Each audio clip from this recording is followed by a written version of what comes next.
નમસ્કાર વિદ્યાર્થી મિત્રો, આજે ધોરણ 10 સંસ્કૃત વિષય અંતર્ગત વ્યાકરણના ટોપિકની અંદર આપણે જોઈશું ઉપપદ વિભક્તિ.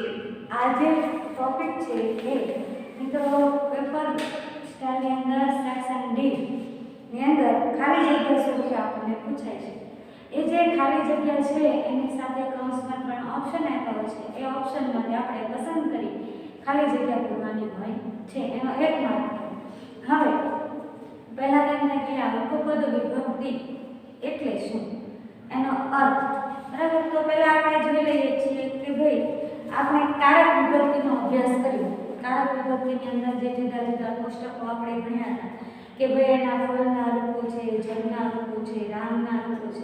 કારક વિભક્તિ જે છે એનો અભ્યાસ કર્યા બાદ આ જે ઉપપદ વિભક્તિ છે એ પણ ખૂબ જ સહેલી સરળ છે. આપણે જોઈ શકીએ છે કે ભાઈ કારક વિભક્તિ શું હતી અને ઉપપદ વિભક્તિનો આશય શું છે. તો આપણે જોઈ લઈએ તો કહે છે કે વાક્યમાં વક્તાએ વાપરવા ધારેલા અમુક પદાર્થની પ્રથમ તો કર્તા, કર્મ જેના પ્રકારો હતા, કર્મ, કરણ, સંપ્રદાન, અપાદાન, અધિકરણ, એ જે છે એ કોઈ કારક સંજ્ઞા છે. અમુક ચોક્કસ એની સાથે વિભક્તિ આપણે વાપરતા હતા કે ભાઈ આ જે છે એની સાથે ચતુર્થી વિભક્તિ આવે, આ જે પદ છે એની સાથે ષષ્ઠી વિભક્તિ આવે. જે એનું કર્મ હતું ત્યારે તે વિભક્તિને આપણે કારક વિભક્તિ તરીકે ઓળખતા હતા. અને આ જે કારક વિભક્તિ જે છે એના પ્રકાર એક પ્રથમાથી લઈ અષ્ટમી વિભક્તિ સુધીના પ્રકારો હતા. ભાઈ પ્રથમા, દ્વિતીયા, તૃતીયા, ચતુર્થી, પંચમી, ષષ્ઠી, સપ્તમી, અષ્ટમી. હવે મોટે ભાગે આપણે જે અભ્યાસ કર્યો એ અષ્ટમી વિભક્તિને છોડી દીધી. કેમ? તો કે ભાઈ એ જે વિભક્તિ છે એને આપણે મોટે ભાગે સંબોધન વિભક્તિ કહેતા હતા કે ભાઈ એ મોટે ભાગે હે રાજન, હો ભૂપ, જે આપણે કોઈને સંબોધન કહીને વિનયપૂર્વક જ્યારે કોઈને કહીએ છીએ ત્યારે એ સંબોધન વિભક્તિ વપરાતી હતી. તો આજે એની 7 વિભક્તિઓ જે છે એ વિભક્તિની સાથે ઉપપદ વિભક્તિ એ પણ એના જેવી જ છે, સમાન જ છે, થોડો ફેરફાર છે. તો આપણે ઉપપદ વિભક્તિની અર્થ એટલે કે એની વ્યાખ્યા શું જોઈશું? તો કહે છે કે જ્યારે વાક્યમાં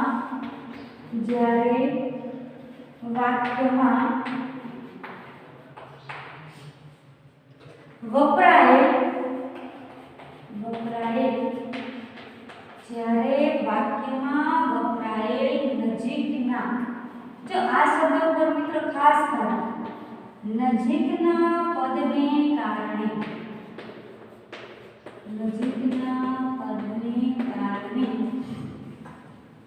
અમુક વિભક્તિ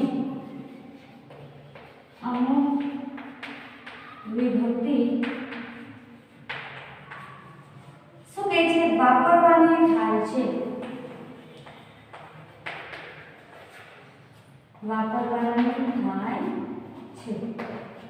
જેને આપણે ઉપપદ વિભક્તિ તરીકે ઓળખીએ છીએ. તે જે વિભક્તિ છે તે વિભક્તિને આપણે કઈ વિભક્તિ તરીકે ઓળખીએ છીએ? કે છે તે વિભક્તિને ઉપપદ વિભક્તિ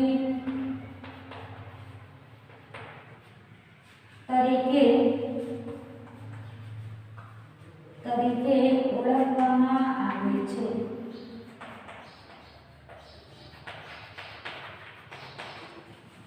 ફરીથી જોઈએ કે છે કે ભાઈ વિભક્તિના જે પ્રકારો હતા એ જ વિભક્તિને સમાન મળતી આવતી વિભક્તિ છે. મિત્રો એક માર્કમાં પૂછાય છે, આપણે થોડા સમજૂતીને કારણે આજે છે એનો એક માર્ક આપણે જોવો જોઈએ નહીં, એનો ખાસ ધ્યાન રાખવું.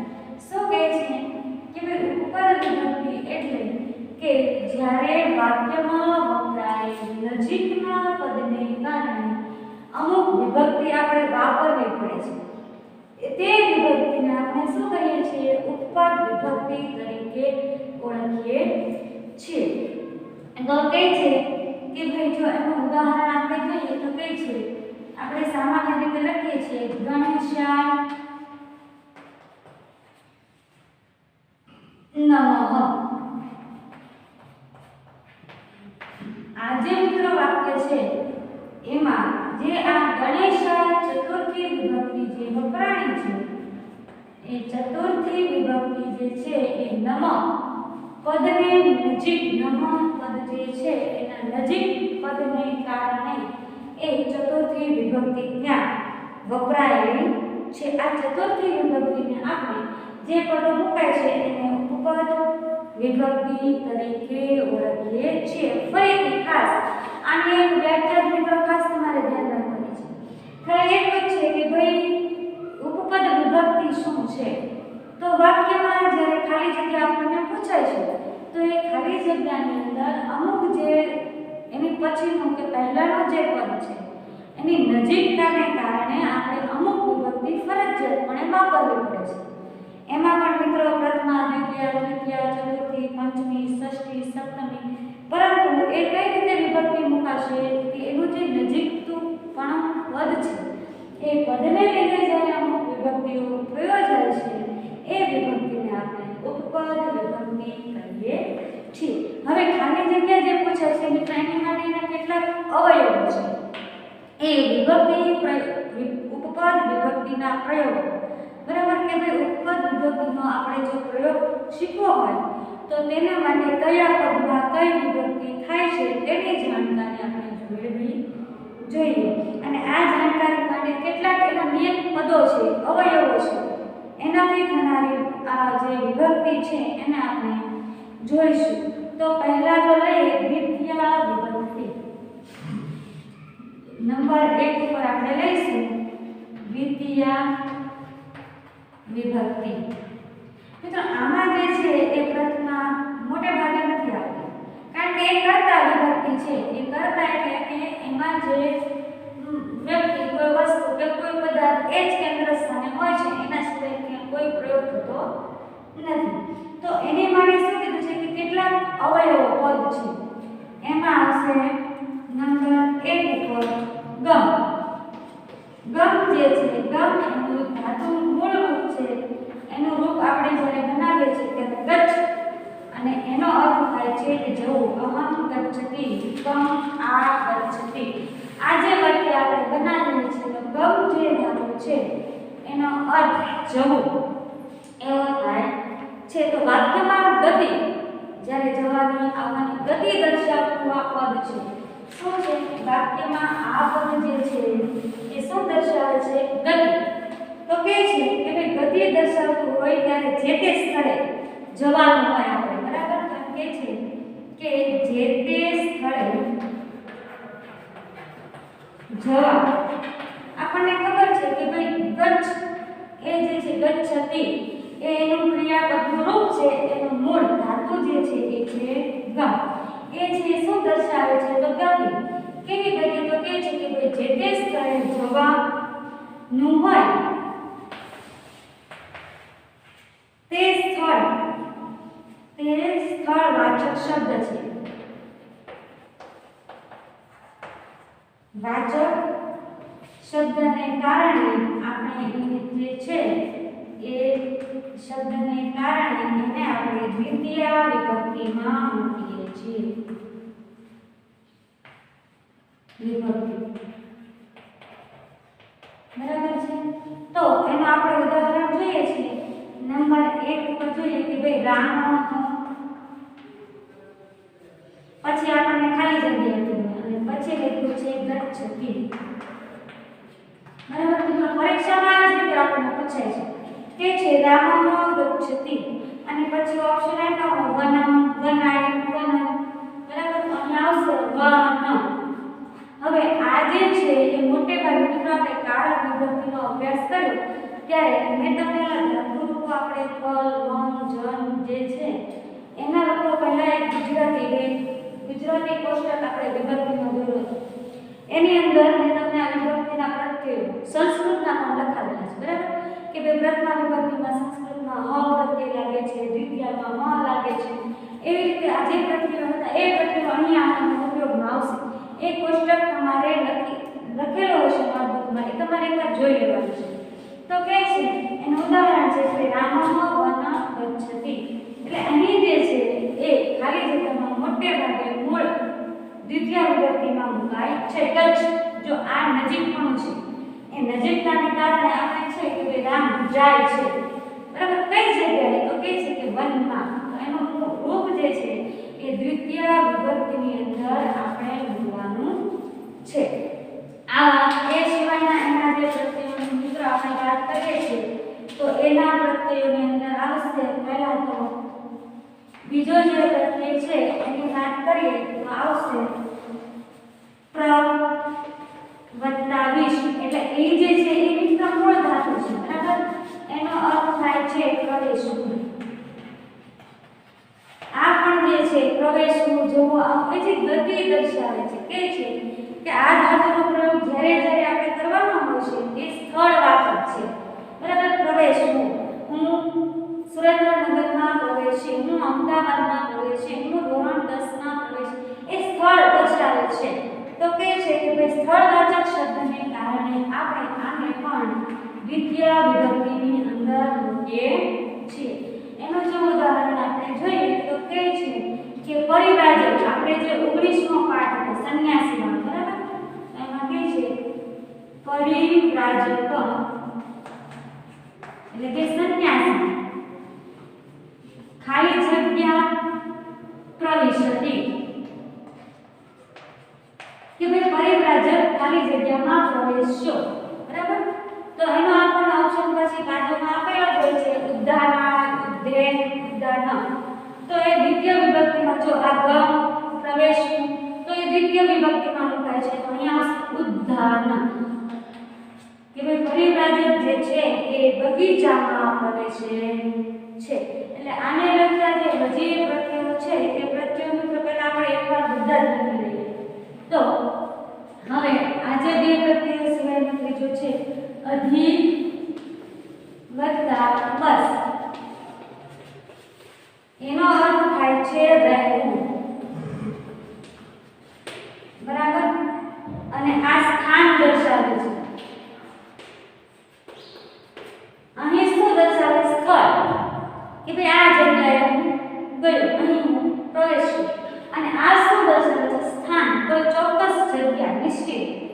તો કે છે કે આપણે કહીએ કે ભાઈ શંકર ભગવાન કૈલાસમાં વસે છે, બરાબર, એ રીતનું છે. ત્યાર પછીનું છે અભ્યર્થ.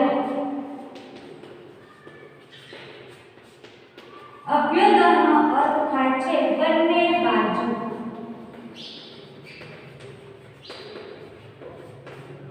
બરાબર. કે છે કે ભાઈ માર્ગની બંને બાજુએ વૃક્ષો હતા. એમ જ્યારે કહેવું હોય ત્યારે અભ્યુદય શબ્દ આપેલો હોય એને પણ ખાલી જગ્યામાં આપણે દ્વિતીય વિભક્તિમાં જે ઓપ્શન છે એમાંથી દ્વિતીય વિભક્તિ પસંદ કરવાની છે. ત્યાર પછી પરિતમ.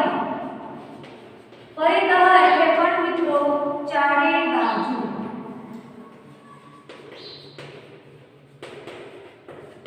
ત્યાર પછી છે પ્રતિ. પ્રતિનો અર્થ થાય છે ની તરફ. આજે અવયવો છે મિત્રો એ ખાલી જગ્યા આપણને જ્યારે આપેલી હોય છે એ ખાલી જગ્યામાં જ્યાં પણ આપણને આવા પ્રત્યયો અવયવો દેખાય તો એ ખાલી જગ્યાની અંદર આપણે દ્વિતીય વિભક્તિનું પદ મૂકી ઉપપદ વિભક્તિ બનાવવાની હોય છે. પ્રતિ, વિના. ઓલો જે આપણે ચોથો પાઠ હતો કે ભાઈ ઓલો અભિમન્યુ વાળો કહેવો કે ભાઈ તમે જાઓ જોયા યુદ્ધમાં કે એ જે મરેલાઓ શબ્દ છે એના શરીર ઉપર મારા બાણ સિવાય બીજા કોઈનું વિના, નામ વિના, નામ બીજું, એટલે કે મારા વગર, વિના એટલે વગર બીજા કોઈનું નામ છે નહીં. ત્યાર પછી છે અંતરા. અંતરા એટલે પણ વિના અથવા તો વચ્ચે.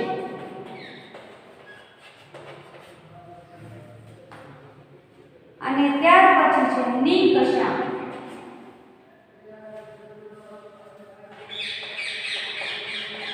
નિકષા એનો અર્થ થાય છે પાસે, નજીક. જે શ્રીમતી કન્યામાં હતો કે બોલો શાહુકારનો દીકરો જે છે એ તેની પાસે નિકષા સંગત્ય કે પાસે જે સવિનય પૂર્વક તેને પૂછે છે. તો આ દ્વિતીય વિભક્તિના મિત્રો આટલા જે અવયવો છે પ્રત્યયો છે એ જ્યારે આપણને ખાલી જગ્યાની અંદર આવે છે ત્યારે આપણે એનું જે પદ છે એ ઉપપદ વિભક્તિ એટલે કે એની નજીકતાને કારણે આપણે દ્વિતીય વિભક્તિમાં મૂકવાનું છે. ફરીથી જે કહીએ તો એની અંદર છે ગમ, પ્રવિશતિ, અધિવસ, અભ્યર, પરિતઃ, પ્રતિ, વિના, અંતરા અને નિકષ. હવે આ જે દ્વિતીય વિભક્તિ છે એના કેટલાક જે ઉદાહરણો અહીં આપણે એક ખાલી જગ્યા આ બંનેની જોઈશું. એ જ રીતે આ જ્યારે પ્રત્યયો મિત્ર આવે છે એમાં એક ઉદાહરણ જોઈ લઈએ. તો અહીં જોઈએ કે છે હરમ, ખાલી જગ્યા અધિવસતિ. કે છે કે ભાઈ શંકર ભગવાન છે એ ખાલી જગ્યા વસે છે. બરાબર. તો શું કહે છે અધિવસતિ એટલે કે ખાલી જગ્યાએ રહે છે, એનો ચોક્કસ સ્થાન છે. તો અહીં આવશે કૈલાસમ. મિત્રો અહીં જે છે એ દ્વિતીય વિભક્તિનો પ્રત્યય મોટે ભાગે સામાન્ય રીતે મ, અને જો મ ન હોય તો આવું જે મૂળ રૂપ જે છે એના અર્થમાં મુકાય છે. બરાબર. એ જ રીતે બીજું એક ખાલી જગ્યા જોઈ લઈએ તો કહે છે કે અહમ,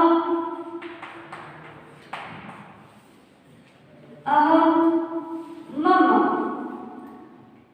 શું કહે છે કે ભાઈ અહમ, મમ, પછી ખાલી જગ્યા પ્રતિ વસતિ. અહમ, મમ, ખાલી જગ્યા પ્રતિ વસતિ. તો કહે છે કે ભાઈ હું મારા ખાલી જગ્યા તરફ જાઉં છું. પ્રતિ એટલે તરફ, અહીં જે છે પ્રતિ. બરાબર. તો કહે છે કે હું મારા ખાલી જગ્યા તરફ જાઉં છું. તો કદાચ ઓપ્શનની અંદર જે પણ સમસ્યા હોય, ઘર છે, સ્કૂલ છે, બરાબર, કે કોઈ પણ સ્થળ દર્શાવે છે ત્યારે આવશે ગૃહ. ગૃહ એટલે કે ઘર. હું મારા ઘર તરફ જાઉં છું. એ જ રીતે આજે જુદા જુદા પ્રત્યયો છે મિત્રો, એ બધા જ પ્રત્યયો જ્યારે આવે ત્યારે ખાલી જગ્યાની અંદર જો મ વાળો ઓપ્શન હલંતનો ઓપ્શન છેલ્લે, તો એ મ એ દ્વિતીય વિભક્તિનો પ્રત્યય છે. અને કદાચ જો મ નહીં હોય તો એને આપણે આપણું જે મૂળ રૂપ છે પદનું એ રૂપ મૂકવાનું છે.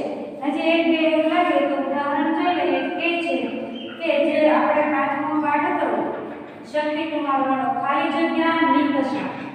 નિકષા એટલે કે નજીક. બરાબર. ખાલી જગ્યા નજીક સહ એકમ કન્યા. એકામ કન્યા અપશ્યત એટલે કે જુએ છે. શું કહે છે ખાલી જગ્યા નિકષા સ એકામ કન્યા અપશ્યત કે ખાલી જગ્યાની નજીક પાસે સહ એટલે કે એક કન્યાને જુએ છે. હવે અહીં નિકષા જે છે એ દ્વિતીય વિભક્તિ પદમાં આવે છે. તો ઓપ્શનમાં જે છે આપણે કીધું કે કા ન આવશે અને કા મૂળ પદ આવશે કુપમ. કુપમ એટલે કે કુવો. કુવાની નજીક તે એક કન્યાને જુએ છે. મિત્રો આ જે પ્રત્યયો છે એ તમારે ખાસ જોવાના છે. એને લીધે એ દ્વિતીય વિભક્તિનું પદ એ ખાલી જગ્યામાં મૂકવાનું હોય છે. ત્યાર પછી જે છે એ દ્વિતીય વિભક્તિ જે છે એના પણ આવી રીતે કેટલાક પ્રત્યયો છે. એ પ્રત્યયોને આધારે આપણે ખાલી જગ્યા પૂરવાની હોય છે. આ જે છે મિત્રો ઘણું સરળ છે. નોટબુકમાં આપણે સાથે સાથે લખતા જઈએ અને પછી આપણે એને એકવાર શાંતિથી સમજવાનો પ્રયત્ન કરીએ તો સરળતાથી આવડી જવાનું છે. ત્યાર પછી નંબર 2 ઉપર આવશે તૃતીય વિભક્તિ. જે અહીં છે ખાસ મિત્રો એટલું જ યાદ રાખવાનું કે કોઈ પણ વિભક્તિ હશે એમાં અમુક નજીક પદને કારણે એ વિભક્તિ મુકાય છે અને આપણે મૂકવી પડે છે. આથી તેને આપણે ઉપપદ વિભક્તિ કહીએ છીએ. તો તૃતીય વિભક્તિની અંદરના જો પ્રત્યયો છે એ આપણે જોઈ લઈએ તો પહેલા છે સહ. બરાબર. સહ એટલે કે સાથે. એ સિવાય છે સાધન, એટલે પણ સાથે જ છે. સાધન. ત્યાર પછી છે શાકમ અને ત્યાર પછી છે સમમ. સમમ એટલે પણ સાથે. હવે ખાલી જગ્યામાં જ્યારે આ પ્રત્યય આપણે જોઈએ છે, બરાબર, એ જે છે પ્રત્યય મોટે ભાગે પ્રયો જાય ત્યારે ઓપ્શનમાં જે ત્રણ પદો છે એમાંથી આપણે કઈ વિભક્તિ પસંદ કરવાની છે? તૃતીય વિભક્તિ. હવે તૃતીય વિભક્તિનો પ્રત્યય અહીં જેમ આપણે મ અને મ નહીં હોય તો શું કીધું તું? મૂળ પદ. બરાબર. તો અહીં જે છે તૃતીય વિભક્તિની જો મિત્ર વાત કરશે તો તૃતીય વિભક્તિની અંદર મોટે ભાગે ન નહીં હોય તો અણ, કારણ કે ન ના ઓપ્શનમાં અણ મોટે ભાગે આવે છે. વાર્તાલાપ, રામેણ આ જે છે એ તૃતીય વિભક્તિ છે. સીતા રામેણ સહ વનમ ગચ્છતિ. સીતા રામની સાથે વનમાં જાય છે. એ નજીકનું જે પદ છે એને કારણે એ તૃતીય વિભક્તિની અંદર મૂકવામાં આવે છે. પછીનો પ્રત્યય છે અલમ. અલમ એટલે કે બસ કરો, અટકી જાઓ, બહુ બોલો નહીં, બસ અટકી જાઓ. બરાબર. આ જે પદ છે એ પણ નજીકતાને કારણે આપણે એ પદને ત્રીજી વિભક્તિની અંદર મૂકવાનું હોય છે. આવા જે પ્રત્યયો મિત્રો ખાલી જગ્યાની અંદર ક્યાં ને ક્યાં આપણે જો ધ્યાન રાખીને જોઈશું તો જોવા મળશે અને એ પદને નહીં આપણે વિભક્તિ કઈ પ્રત્યય મૂકવાનો છે એ પસંદ કરવાનો છે. ત્યાર પછીનું છે સદૃશમ. સદૃશમ એટલે કે સમાન, એના જેવું. આપણે કહીએ કે આ વસ્તુ જે છે એ આના જેવી છે. અને ત્યાર પછી છે સમાનમ. સમાનમ એટલે પણ તુલ્ય, એના તુલ્ય. બરાબર છે. તો આ જે છે એ આ તૃતીય વિભક્તિના પ્રત્યયો છે. સહ, અલમ, સદૃશમ અને સમાનમ. ખાલી જગ્યામાં જ્યારે મિત્ર આપણને આ પ્રત્યયો જોવા મળે છે ત્યારે આપણે એનું પદ તૃતીય વિભક્તિની અંદર નજીકતાને કારણે મૂકવાનું છે. એનું પહેલું ઉદાહરણ જોઈએ તો કે છે ચાણક્ય. ખાલી જગ્યા અલમ. કે છે ચાણક્ય ચંદનદાસ વાળો પાઠ જે છે મિત્રો આપણે અત્યારે આ પરિસ્થિતિને કારણે નીકળી ગયો છે, પરંતુ આ જે છે ધોરણ 10 માં જ આવે છે. ચાણક્ય અને નંદ વાળો પાઠ છે. તો કે છે ચાણક્ય નંદને કહે છે કે અલમ, તું જૂઠું બોલવું રહેવા દે, બસ અટકી જા, હવે તું બોલીશ નહીં. એ જે વાક્ય છે તો એ નજીકતાને કારણે આપણે જે એનો પ્રત્યય છે નંદ વંશાય. બરાબર.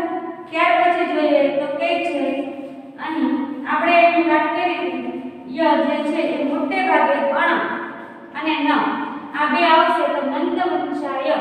અને મોટે ભાગે ત્યારે ય પ્રત્યે અલ્પાંશ વિકલ્પે મુકાય છે.